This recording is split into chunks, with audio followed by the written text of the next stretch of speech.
And here's your fan mail back. And here we go. This is the final season of Animaniacs.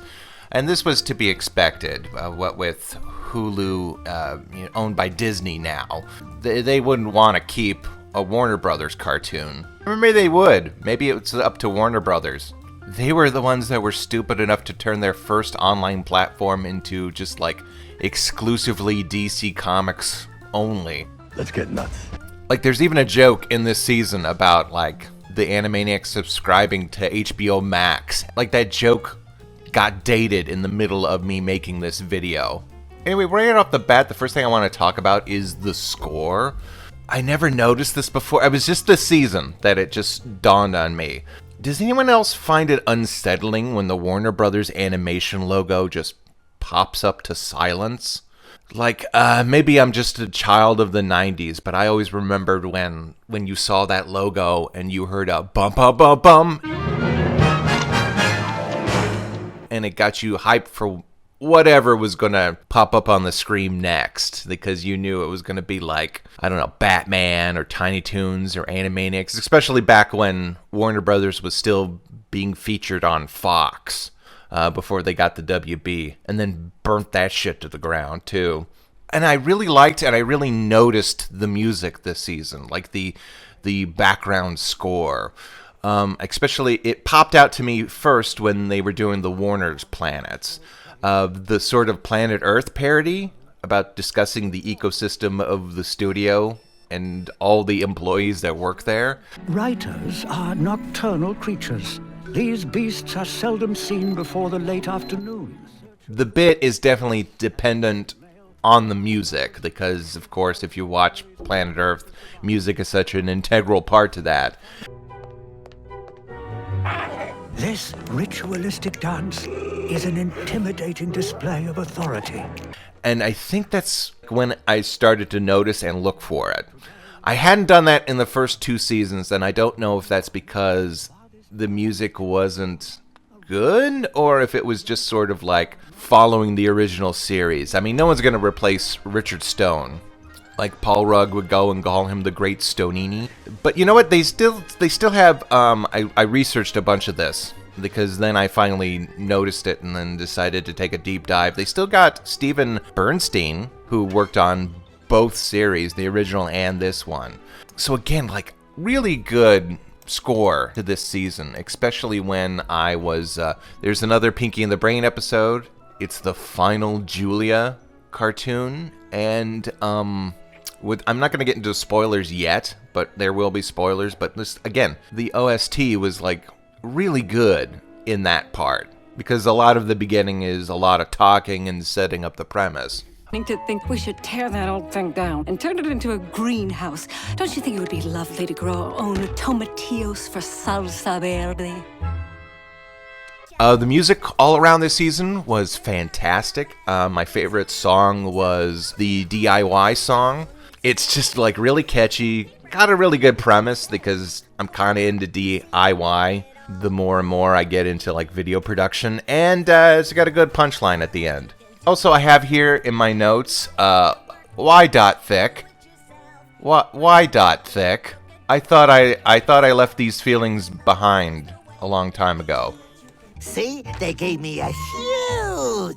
Anyway. Oh, so that cartoon features them getting fan art, and I think that's just kind of adorable. Especially since they gave Dot the hammer. I think when the original anime parody first aired, which again, it doesn't really fit within the context of that short. I think they just wanted to do it.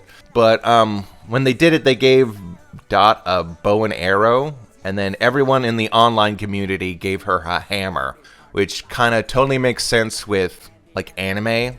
But anyway, the fan community just took that and ran with it, and it's nice to see that kind of replicated in the show. I think there were a bunch of like people who were on staff who were like, oh, okay, yeah, that was obvious.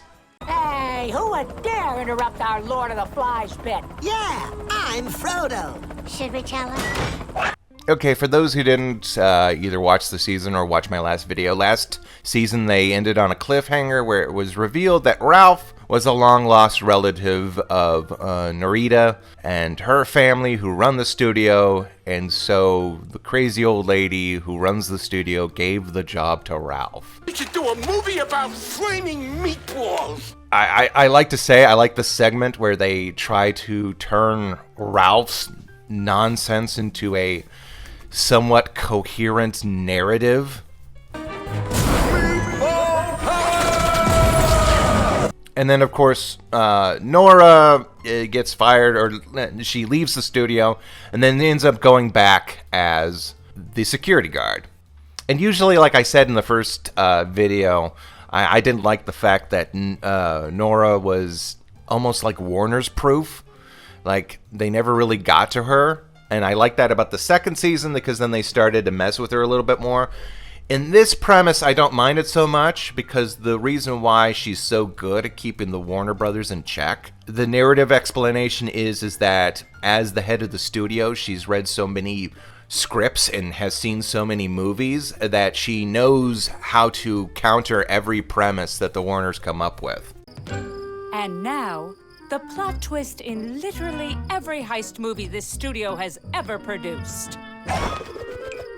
And then, of course, they help her set everything straight, and Ralph gets his old job back. It's also just weird that they're family now, even though they don't bring it up anymore. To promote you to Chief of Security Operations and guarding stuff.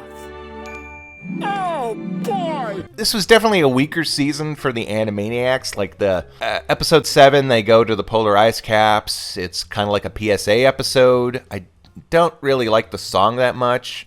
You know, it's good. It's good to keep that on the radar. I once heard that the argument that actual environmentalists didn't like things like Captain Planet because it just like painted the villains of like all the industries that like cause most of the pollution as these like mustache twirling villains.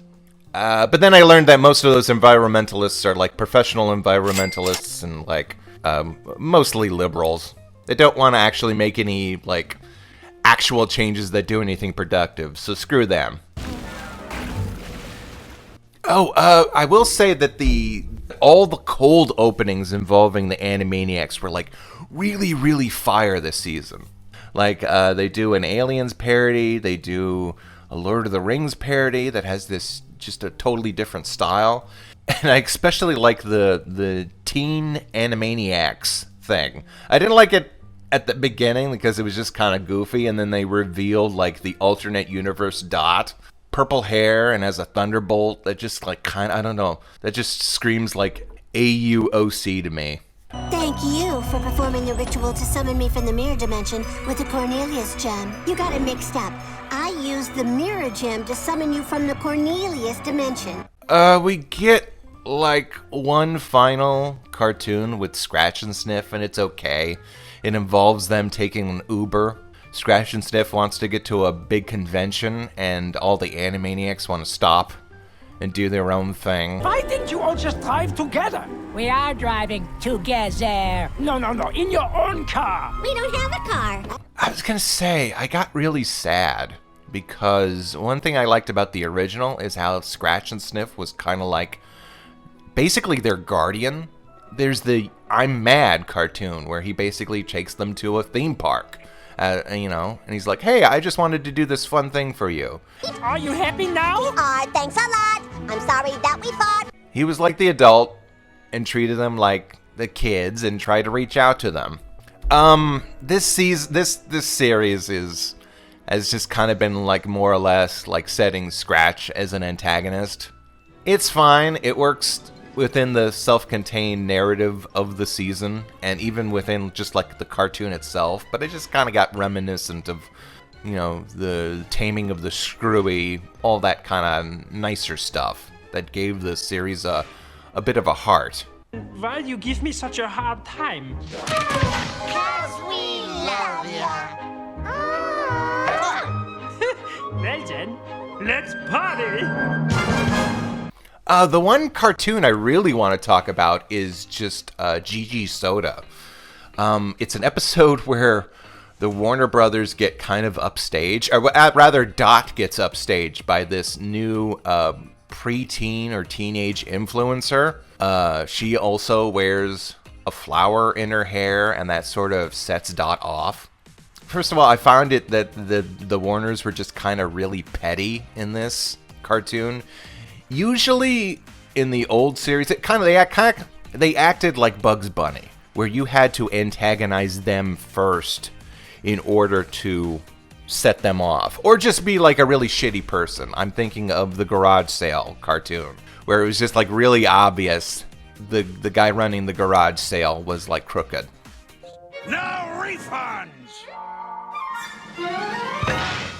But anyway, in this, they're just going like really antagonistic towards this girl who is just kind of accepting an award, saying that Dot deserves it. And then they end up breaking into her home and then finding out that she is just like a really overworked content creator.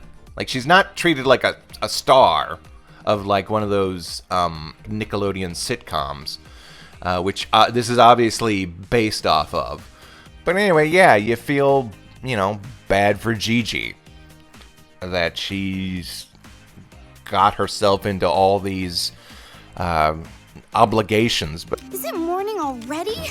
Oh, I must have pulled another all-nighter editing my video. That's not what a personality does. I mean, that's what an internet personality does, but that's not what a studio talent does. I get the feeling that like Nora is like being really predatory towards this online personality. Or maybe that's how she started off as. And there's just something funny about this episode. Like, I think it would fit more or less in with an old Tiny Toons short. I'm thinking of episodes like the Freak Show episode or the Star Wars episode. Like, there's something just like really, you feel bad about Gigi because she's just like, I'm just overworked teenager. And the Warner Brothers do have a change of heart, and they try to show her that, how to be a kid. And it's just like, I don't know, there's just something that this story feels like it would be better represented in the old Tiny Toons cartoon. I especially could see Babs like going on an ego trip. Dot, not so much. But anyway, I kind of like this just for the premise. It's kind of heartwarming, but they don't stick the landing. Like, the thing is resolved in a cutaway.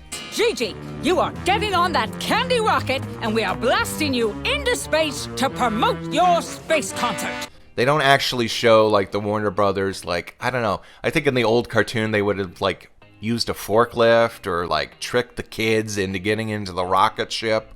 Just something. And then, of course, like, there's the ending where she just goes crazy. This isn't just an award. It's a sub I can smell. It's a light I can lick. Yeah, I don't know. There's this season, I feel like none of the Animaniacs cartoons, like, really stuck the landing in any way. That's what you get for using my soaps. I'll tell you what the biggest surprise of this season is that I actually got into Starbucks and Mindy. Like, what? A teen dog and fell on the leg full of When I first saw it in the very first season, I was like, okay, whatever. This is like Myra Pinky and the Brain, but a new kid, and they record what the kid says, just anything that the kid says, and then they animate to that, and then it's fun. I don't know what happened, what switch went off. I don't know if it's because the kid is a little bit older, and like if they're using the same kid, and she's just like a better performer now, a better storyteller, because her voice is definitely more animated. Or if they're just animating to her stories much better, like hitting those beats like really hard and emphasizing the funny dialogue that she is saying. I love you, and I'll take care of you, and be your friend, and you don't have to worry anymore. She died. But whatever, it works. Also, the animation is just like really, really good. For some reason, like they really kicked it up a notch. Maybe that's what happened. Is now that there's an actual story instead of just a premise. Because the premise is an alien gets captured, the alien wants to take over the world, send a signal to the aliens to come down and eat everything, and the little girl is stopping him.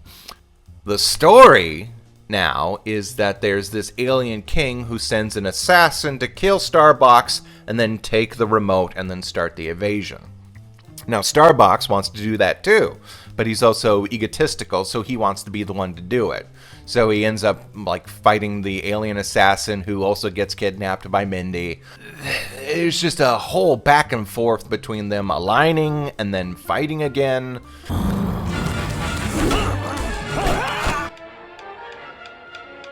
And then, you know, in a weird way, Starbucks kind of forms a bond with Mindy. I think that's a little sweet, too. But then, of course, it's revealed in a plot line that will never be concluded that the alien king has a bunch of clone assassins, and then he really wants to get to that remote and start the invasion. Now, as the king, what the hell is just stopping him from being like, okay, well, there's plenty of creatures down there we can enslave or eat. I forget the premise of the theme song. And just doing it. First of all, I think that's just sloppy writing. I'm not going to try to explain it. But then in the meantime, I'm like, well, are there like different factions? Is there like a diplomatic reason he can't just like send all the aliens down himself? Is his hands tied by like Space Congress? I don't know. For some reason, I just got really into Starbucks and Cindy this season. I think maybe I fell in some poop. Huh? The Pinky and the Brain stuff was kind of like a mix between like kind of really forgettable stuff, and then it ping-pongs back to some of the best Pinky and the Brain stories you can ever think of. Okay, first of all, I just want to highlight this one joke. It's not in a very memorable episode, but it's just when Pinky plots his revenge on the guy that sold him some French fries. And chips are called crisps. Oh, I get it. He lied. Come, Brain, we must prepare for tomorrow night. Quiet. There's a really good just standalone episode where Brain tries to steal a car developed for mice that was built in a lab. Now, why couldn't Brain come up with his own mouse car? Because shut up. The premise is that they get trapped into this car, and the car itself is run by, like, it stops when the driver gets too stressed. Well, they made the mistake of Pinky getting in the driver's seat and then Brain trying to navigate the maze that the scientists have set up for the mice to drive through. Either way, it's just kind of like a really good episode that just plays off their dynamic, where Brain is constantly annoyed by Pinky, but he has to show restraint if they want to get out of the maze. Pinky! You're doing a fine job.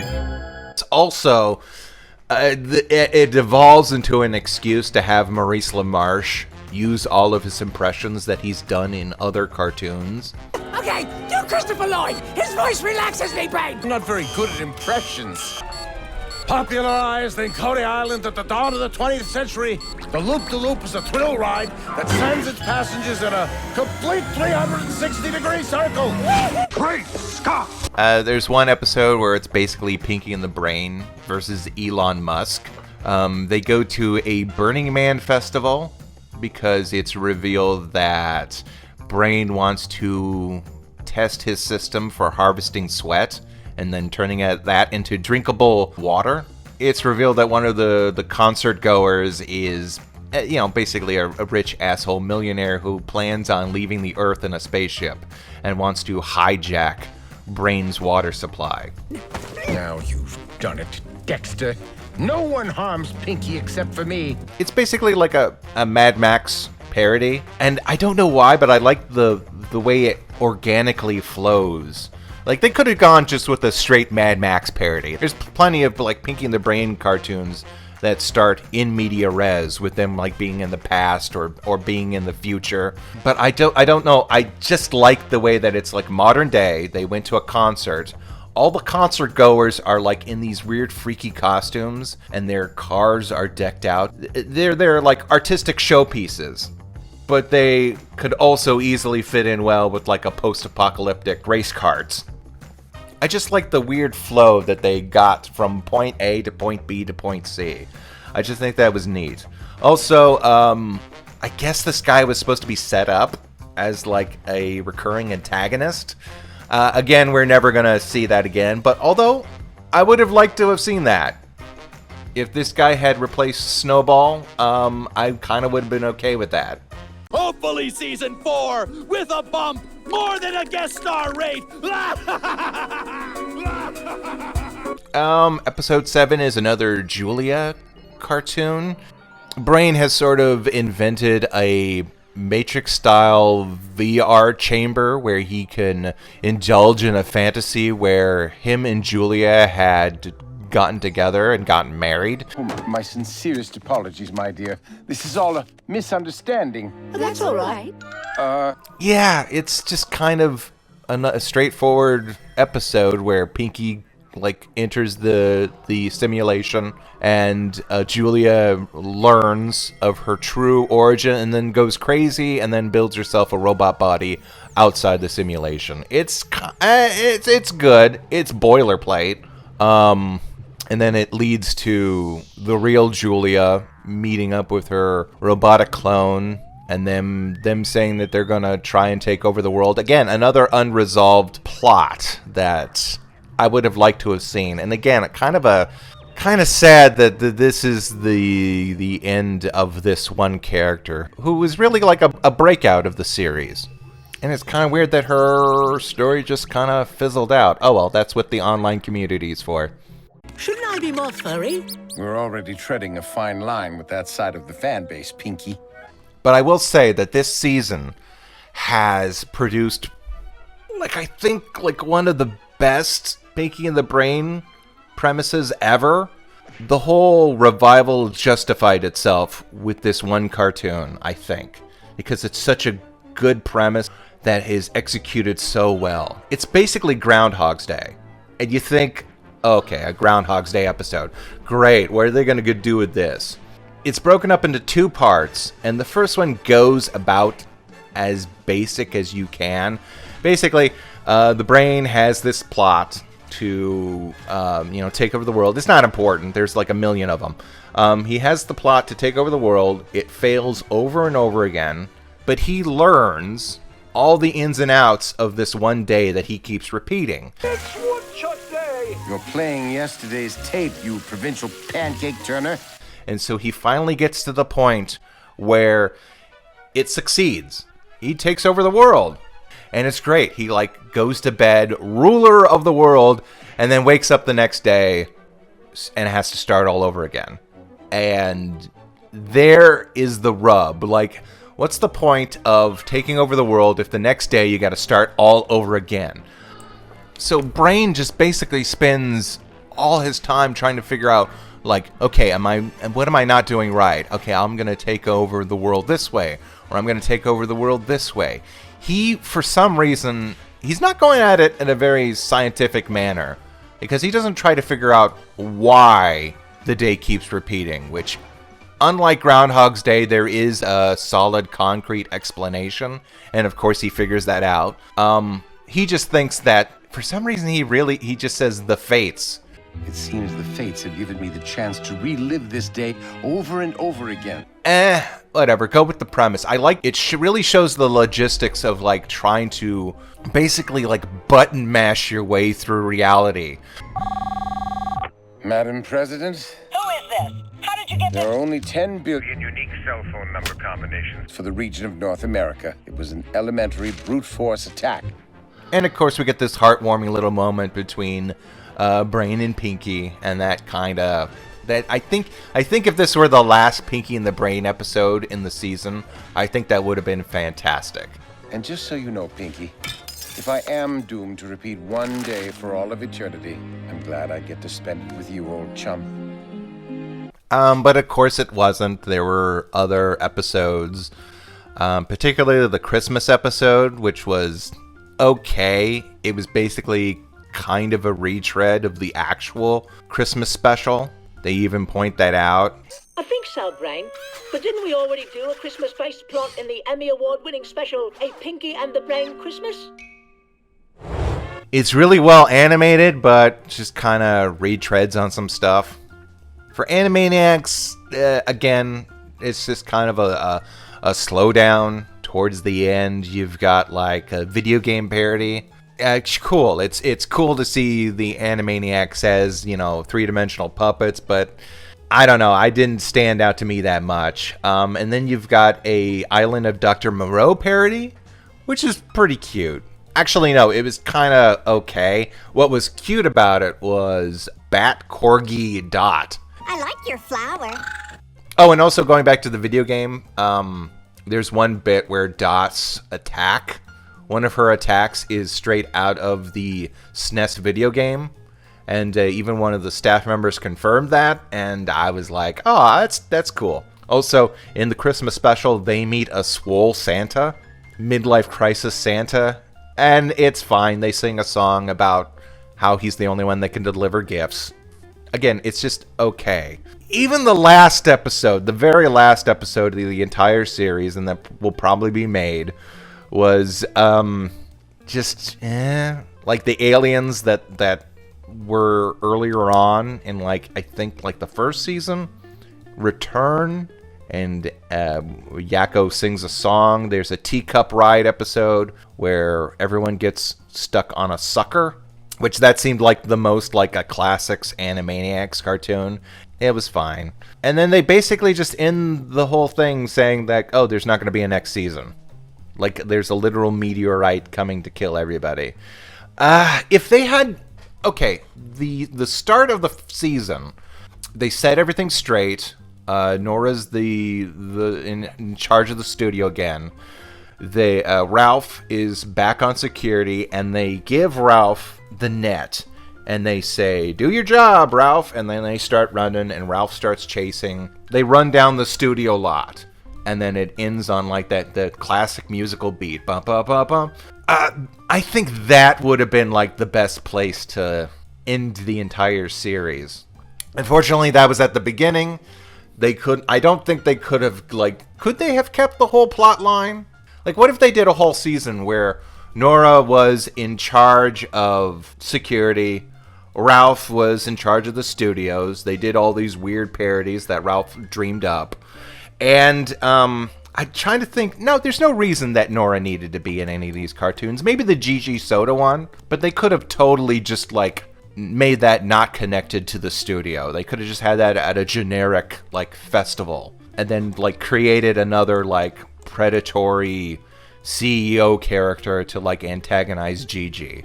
So I'm reimagining an entire third season where it started with Ralph in charge, ended with Ralph as head of security, and the last scene is them running around the studio. But yeah, just kind of a really, again, couldn't stick the landing. There's a lot of pressure on our last lines. Ooh, I know. What about... What else? Oh yeah, the other, like, style cartoons. You know, when they like switch styles, they were okay this season. Like, they had a Lassie parody where Lassie just kind of always is pushing people over cliffs or down wells. There was like a really dark one where they just like to show the life of grass, and then it's a lawnmower commercial. So yeah, it's fine. This season was like actually kind of darker than the last two. Brain describes a dog dying. He passed peacefully in your arms as the song American Girl by Tom Petty and the Heartbreakers played on the radio. Like, I don't know. There's something about that that's like, wow, I don't think they would even be able to get away with that in the original series. But there was one short that stood out to me. and it was the tribute to the late Paul Croker Jr., the artist who worked for Mad Magazine and Rankin Bass. They did a cartoon called Crumbly's Moment, where it's about a mascot, a football mascot, who does all these crazy pratfalls and visual gags involving him getting hurt and then just like kind of flopping around. It is revealed that despite the wealth that lifestyle has afforded him, the real thing he wants to do is just dance. And it's kind of like a short premise. I feel like you can maybe add a little bit more to it, where he gets like laughed at for wanting to dance or just something. There could have been a plot to it. He basically looks across the studio, sees this ballet class, starts dancing on his own, and I assume that the instructor of the ballet class saw him from across the street as well, and then invites him to her class. And then it ends on just this, that I just thought that was just this really sweet, nice moment. Also, just the style difference, I just really liked. I'm kind of wondering, like, it was a lot of extra work, I can tell, because of just the line art that they had to incorporate in some of these models. It took a little extra work to replicate the great Croker Jr.'s art style. Did he ever work on Animaniacs? Was he like, did he write for Animaniacs? I don't know. Maybe it was just like, oh wow, we all grew up on this guy's artwork. I liked it a lot. I think it's like one of the highlights of this season. Yeah, all in all, a fun revival. I mean, it had its ups and downs. It had more ups than downs, I would say. I think Pinky and the Brain really got more out of this than the Animaniacs did. Even though I think Brain was still like had this weird mean streak in the first season, that kind of mellowed out. It kind of makes me wonder what if they had just done a straight Pinky and the Brain revival. Like, what if they had just done that? Or even what if they had done like what Disney did and just have Animaniacs shorts, just like produce like quick 3 to 7 minute cartoons with the Animaniacs and just release that. Yeah, I don't know, and it's just a shame that it had to end now. I don't know if that's just because they were on Hulu and the contract finally expired, or if just like whatever shenanigans has happened. Like it's interesting that at the time, like in the cartoon, like the studio is run by an idiot, when in real life the studio is being run by an idiot. Warner Brothers has standards! Well, not artistic standards, obviously.